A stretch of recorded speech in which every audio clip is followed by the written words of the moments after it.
Hello friends, in this video I'm going to show you how to add email in Roblox in a few simple steps.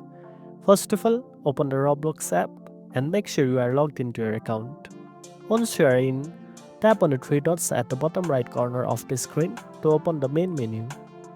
Next, scroll down a bit and tap on Settings. In the Settings menu, select Account Info. This is where all your personal account details are stored. Now, look for the section that says email address.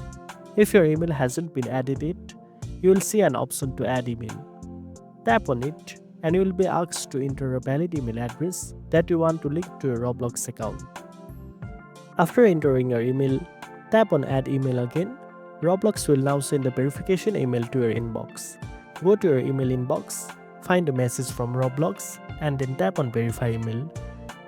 Now, your email will be verified.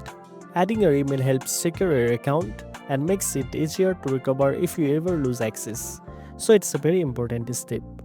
And that's it. Now you know how to add email in Roblox.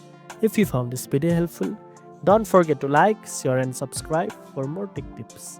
And make sure to tap the notification bell so you never miss an update. Thanks for watching and I'll see you in the next one.